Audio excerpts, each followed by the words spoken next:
Praise the lord. ఈ దిన జీవవాకు కీర్తనల గ్రంథదానం 140వ అధ్యాయం 1-8 వచనములు. యెహోవా, దుష్టుల చేతిలో నుండి నన్ను విడిపింపుము, బలాత్కారము చేయువారి చేతిలో పడకుండా నన్ను కాపాడుము. వారు తమ హృదయములలో అపాయకరమైన యోచనలు చేయుదురు, వారి నిత్యము యుద్ధము రేప జూచుచుందురు. పాము నాలుకల వలె వారు తమ నాలుకలు వాడి చేయుదురు, వారి పెదవుల కింద సర్ప విషమున్నది. యెహోవా, భక్తిహీనుల చేతిలో పడకుండా నన్ను కాపాడుము, బలాత్కారం చేయు వారి చేతులుండి నన్ను రక్షింపుము. నేను అడుగు జారి పడునట్లు చేయుటకు వారు ఉద్దేశించుచున్నారు. గర్విష్ఠులు నా కొరకు ఉరిని త్రాళ్లను చాటుగా ఒడ్డి ఉన్నారు, వారు త్రోవ పక్కను వలపరిచి ఉన్నారు, నన్ను పట్టుకొనుటకై ఊచలా నొగ్గి ఉన్నారు. అయినను నేను యెహోవాతో ఇలాగు మనవి చేయుచున్నాను, యెహోవా, నీవే నా దేవుడు, నా విజ్ఞాపనలకు చెవియొగ్గుము. ప్రభువైన యెహోవా, నా రక్షణ దుర్గము, యుద్ధ దినమున నీవు నా తలను కాయుదువు. యెహోవా, భక్తిహీనుల కోరికలను తీర్చకుము, వారు అతిశయించుకుంటున్నట్లు వారి ఆలోచనను కొనసాగింపకము. హల్లెలూయా. ప్రియమైన దేవుని కుమారుడా, కుమార్తె, ఈ కీర్తన కూడా 7, 10, 11, 17, 58, 64, 71 మొదలైన కీర్తనల వంటిదే. దావీదు తరచుగా దుష్టుల వల్ల బాధలకు గురై వారి గురించి ప్రార్థించాడు. దుష్టుల నుంచి సంరక్షణ కోసం కీర్తనల గ్రంథంలో ఎన్ని ప్రార్థనలు ఎందుకున్నాయి? ఎందుకంటే దుష్టులు భక్తి ఆసక్తి గల విశ్వాసులకు హాని చేయడం మానుకోలేదు. ఈ కీర్తన 1-3 వచనాలను గమనిస్తే అక్కడ దుష్టుల చేతులుండి కాపాడమని కోరుతూ వారి ఆలోచనలు ఏ విధంగా ఉన్నాయో, వారు ఎలాంటి వారో దేవునికి విన్నవిస్తూ ఉన్నాడు. దుష్టుల విష సర్పాలాంటి వారు అనటానికి అనేకమైన ఆధారాలున్నాయి. ద్వితీయోపదేశకాండం 32-33, మత్తయి సువార్త 3:7 చదవండి. ఒక విధంగా చూస్తే వారు పాపముల కన్నా ప్రమాదకరమైన వారు. పాములను నాగస్వరం ఊది బొట్టలో వేసి తాత్కాలికంగా వాటి వల్ల ఏ హాని లేకుండా చేయవచ్చు. కానీ దుష్టుల హద్దు అదుపు లేని భ్రష్టత్వాన్ని ఎవరూ సాధుపరచలేరు. ఎప్పుడు ఏదో ఒక రూపంలో అది బయటపడుతూనే ఉంటుంది. సామెతల గ్రంథం 27వ అధ్యాయం 22 రాసినట్టుగా, మూడిని రోటిలోని గోధుమలలో వేసి రోకట దంచినను వాని మూడత వాని వదిలిపోదట. అంటే అంత మూర్ఖులుగా ఉంటారట. చట్టాన్ని గాని హితవాక్కును గాని చివరికి దేవుని మాట కూడా వారు పట్టించుకోరు. మరి ఇలాంటి వాళ్ళ నోటి నుండి మంచి మాటలు ఎలా వస్తాయి? ఎందుకంటే మత్తయి సువార్త 12:34లో ప్రభు చెప్పినట్టుగా హృదయం నిండిన దానిని బట్టే నోరు పలుకుతుంది. అందుకే అలాంటి వారి చేతిలో పడకుండా నన్ను కాపాడు దేవా అని ప్రార్థిస్తున్నాడు దావీదు. దావీదు శత్రులు అతను ఎప్పుడు దొరుకుతాడా అని ఎదురు చూస్తూ ఉన్నారు. అతనిలో దోషం దొరికితే చేజిక్కించుకోవాలని చూస్తున్నారు. కానీ దావీదుకున్న ధైర్యం, దేవుడు తన ప్రార్థన ఆలకిస్తాడని, తన తప్పిస్తాడని నమ్ముతున్నాడు. అపవాది కూడా గర్జించి సింహం వలె విశ్వాసులు ఎక్కడ దొరుకుతారా అని ఎదురు చూస్తూ ఉంటున్నాడు. వారిని ఎలాగైనా సరే పడగొట్టాలని శోధనలు తీసుకొని వస్తూ ఉంటాడు. అనేకమైనటువంటి విపత్కర పరిస్థితులు తీసుకొని వస్తున్నాడు. శోధనలు మనలో చుట్టూ వచ్చినా, సాతాను అంబులేని తగిలినా భయము లేదు మనకిక. ఎందుకంటే యేసయ్య మనతో ఉన్నాడు. సాతాను దేవునికి అవధేలైన వారిని ప్రేరేపించి వారి ద్వారా మనలను ఇబ్బంది పెడుతూ వారి మాటల ద్వారా మనల్ని మానసికంగా హింసించాలని చూస్తూ ఉంటాడు. మనం అలాంటి వాటికి భయపడవలసిన అవసరం లేదు, కృంగిపోవాల్సిన అవసరం లేదు. యేసయ్య మనతో ఉన్నాడు. ఆయన వాక్యం మనతో ఉన్నది. ఆయన వాక్యముతోనే సాతానును ఎదిరించగలం. వాడు వేసే అగ్ని బాణములను ఎదుర్కోగలం. ఈ కీర్తన 7వ వచనంలో, యెహోవా, నా రక్షణ దుర్గము, యుద్ధ దినమున నువ్వు నా తలను కాయుదు అని దేవుని ఎడల తనకున్న నమ్మకాన్ని వ్యక్తపరుస్తున్నాడు. విశ్వాసి ఆత్మీయ యుద్ధంలో కూడా యేసయ్య రక్షణ దుర్గంగా ఉండి అన్ని పరిస్థితుల నుంచి కాపాడి సంరక్షిస్తాడు.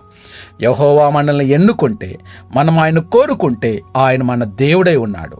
ఆయన మన దేవుడైతే మన విషయం జాగ్రత్తగా తీసుకుంటాడని మనం నిశ్చితంగా ఉండవచ్చు.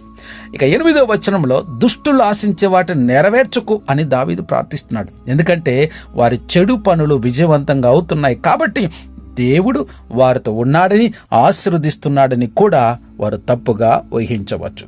అవిశ్వాసులలో ఇలాంటి ఆలోచనే ఉంటుంది. దేవుడు కొద్ది వాక్యమును దీవించి ఆశీర్వదించునుగాక. ప్రార్థన చేసుకుందాం. మా ప్రియ పరలోకపు తండ్రి, ఇంతవరకు నీ వాక్యం ద్వారా మాతో మాట్లాడి అనేక ఆత్మీయ విషయాలను మాకు నేర్పించినందు బట్టి నీకు స్తోత్రాలు. ప్రతిదినం ఈ రీతిగా నువ్వు మాతో మాట్లాడి, అయా తండ్రి, మాలో ఉన్నటువంటి ప్రతి లోపాన్ని సరిచేసి మా ఆత్మీయ జీవితాన్ని వృద్ధిపరుస్తూ నడిపిస్తున్నందు బట్టి నీకే కృతజ్ఞతాస్తుతులు చెల్లిస్తూ ఉంటున్నాం. దేవా, ఇదిగో నైనా దావీదు ప్రార్థన చేసినట్టే, ఇదిగో నైనా తండ్రి, మమ్మల్ని కూడా తండ్రి నైనా అపవాది చేతుల నుండి తండ్రి మమ్మల్ని విడిపించి, బలాత్కారం జరుగుతున్నటువంటి ఆయా పరిస్థితుల నుంచి తండ్రి సాతాను యొక్క చేతులు పడకుండా మమ్మల్ని కాపాడమని మేము ప్రార్థన చేస్తున్నాం. శోధంలోకి తేక దుష్టు నుండి మమ్మల్ని తప్పించుమని అడుగుచున్నాం. తండ్రి నీకు వందనాలు, స్తోత్రములు తండ్రి. అపవాదినైనా ఇదిగో ఎవరిని మింగుదుమా అని చూస్తున్నాడయ్యా. ఇదిగో తండ్రి, గర్జించే సింహం వల్ల వాడు వస్తున్నాడు. కానీ నువ్వు మాతో ఉంటే అయ్యా, వాడు ఎన్ని పన్నాగాలు వేసినా, ఎన్ని కుయుక్తులు చేసినా, ఎన్ని చేసినా అవి ఏవి కూడా పని చెయ్యవు. తండ్రి నీకు వందనాలు, స్తోత్రములు తండ్రి. మా విరోధులు నైనా తండ్రి అపవాది చేత ప్రేరేపింపబడిన వారు తమకిష్టం వచ్చినట్లు మమ్మల్ని మాట్లాడినా, అయా తండ్రి, తమకిష్టం వచ్చినట్టు మమ్మలను తూలనాడినా మేము ఎక్కడే కానీ ప్రభా తండ్రినైనా వారికి కూడా విరోధంగా వారి వల్లే మేము మాట్లాడకుండానట్లు మా నాలుకను సరిచేయమని అడుగుచున్నాం. ఎందుకంటే పగ తీర్చుట నా పని అన్నారు కాబట్టి అది మీ చేతులకు అప్పచెప్తున్నాం. తండ్రి నీకు స్తోత్రాలు, కాపాడండి, రక్షించండి, మారు మనసు పశ్చాత్తాపని దయచేయమని అడుగుచుంటున్నాం. దేవా నీకు వందనాలు, స్తోత్రములు తండ్రి. ఇదిగో ప్రభా తండ్రి, నైనా సాతాను తండ్రిని అనేక రకాలమైనటువంటి తండ్రి దారులలో వస్తూ ప్రభా మమ్మల్ని పడగొట్టాలని చూసినప్పుడు, అయా తండ్రి మేము జారి పడిపోయేలా తండ్రి వారు వేసే ఉరుల నుంచి ప్రభా మమ్మల్ని తప్పించమడుగుచున్నాం. మమ్మలను తప్పించుమని అడుగుచున్నాం. తండ్రి నీకు వందనాలు, స్తోత్రములు తండ్రి. అయా నీ వాక్యం మాతో ఉంది కాబట్టి మేము ధైర్యంగా ఉంటామయ్యా. అవును ప్రభా, నీ వాక్యముతోనే సాతాను ఎదిరించగలమని అయా మేము నమ్ముచున్నాం. వాడు వేసే అగ్ని బాణాలను నీ వాక్యం ద్వారానే ఎదుర్కోగలమని నమ్ముచున్నాం. తండ్రి నీకు వందనాలు, స్తోత్రములు ప్రభా తండ్రి. అయా తండ్రి, శోధనలు మమ్మల్ని ఎన్ని చుట్టి వచ్చినా, సాతాను అంబులెన్ని తగిలినా మేము భయపడం. నువ్వు మాతో ఉన్నంత వరకు తండ్రి ఏ విపత్కర పరిస్థితులు ఏవి కూడా మాకు ఎంత మాత్రం హాని చేయలేవు. తండ్రి నీకు వందనాలు, స్తోత్రములు తండ్రి. నువ్వు మాతో ఉన్నావు, అది మాకు చాలు తండ్రి. అదే మా ధైర్యం, మా విశ్వాసమయ్యా, అదే మమ్మల్ని కాపాడుతుందయ్యా. నీకు వందనాలు, స్తోత్రములు తండ్రి. మా రక్షణ దుర్గమా తండ్రి నీకు వందనాలు, స్తోత్రం. మా ఆశ్రయ దుర్గమా నీకు స్తోత్రాలు తండ్రి.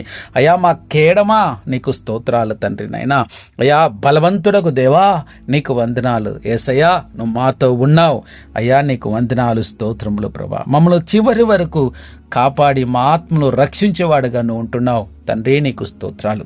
ఈ ఆత్మ యుద్ధంలో మాకు నిరంతరం తోడుగా నడిపిస్తున్న దేవా నీకు స్తోత్రాలయ్యా. ఇదిగో తండ్రి, ఎంతమంది అయితే ఈ ప్రార్థనలు ఏకీపిస్తున్నారు ప్రభు, వారి జీవితాలలో ఏ సమస్యలు ఉన్నాయో, ఏ కష్టాలు ఉన్నాయో, ఏ ఇరుకులు ఉన్నాయో వాటన్నిటి నుండి తప్పించండి నాయనా. అది ఏ పాటి సమస్య అయినా, గర్భఫలం, ఉద్వేగం, వివాహాల కొరకు ఎదురు చూస్తున్న బిడ్డలకు సహాయం చేయండి. గర్భంతో ఉన్న బిడ్డలకు నార్మల్ డెలివరీలను అనుగ్రహించండి.